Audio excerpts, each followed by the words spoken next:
అరే లతా, నువ్వు ఈ రోజు చాలా అలసిపోయినట్లు కనిపిస్తున్నావు. అవును దిదీ, ఈ రోజుల్లో నేను పనికి చాలా టెన్షన్గా ఉన్నాను. నేను మీకు ఏమి చెప్పాలి, దిదీ? నా స్నేహితురాలు ప్రీతి నా కోసం అన్ని పనులు చేస్తుంది. అయితే ఆమెకు ఎందుకు ఏమీ చెప్పడం లేదు?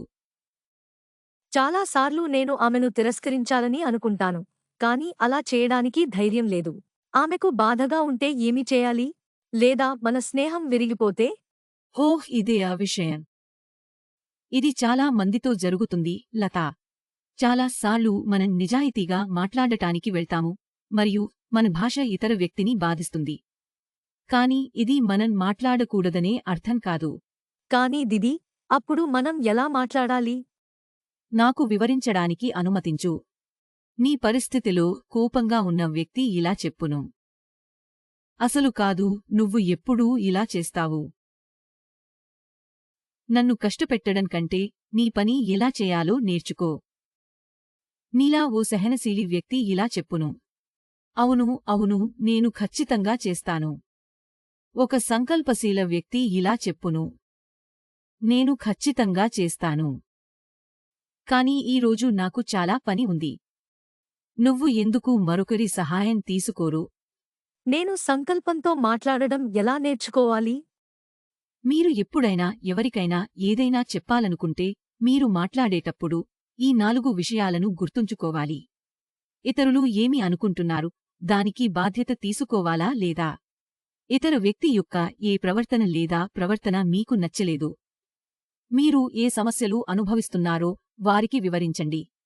ఇతరులకు మీరు ఏమి చేయాలో చెప్పండి, మీరు చెప్పగలిగినట్లుగా. నేను నా పని చేశానా లేదా అని మీరు నిరంతరం తనిఖీ చేస్తుంటే నేను కోపంగా ఉంటాను. ఇది మీరు నన్ను నమ్మడం లేదని చూపిస్తుంది. నేను నా పని స్వతంత్రంగా మరియు సమయానికి చేయగలనా అని మీకు నిరూపించాలి.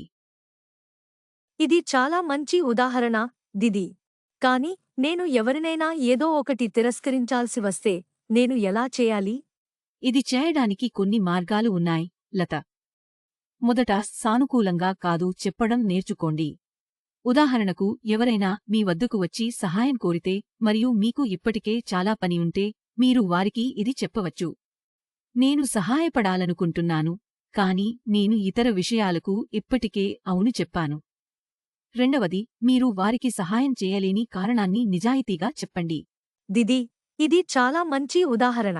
రాబోయేసారి నేను ఎవరినైనా తిరస్కరించాల్సి వస్తే నేను ఇది చెప్పుతాను. కానీ లత, ఎప్పుడూ ఇతర వ్యక్తి అవసరాలను గౌరవించండి. మీ మాటలతో పాటు మీ ప్రవర్తనపై కూడా దృష్టి పెట్టాలి. మీరు ఏమి అర్థం చేసుకుంటున్నారు? ఎవరైనా మీతో మాట్లాడుతున్నప్పుడు కింద చూడకండి. వారి కళ్లలో చూడండి మరియు వారితో మాట్లాడండి. ఇతర వ్యక్తి మీరు వారు చెప్పుతున్నది పట్ల ఆసక్తి లేని వ్యక్తిగా భావించకూడదు.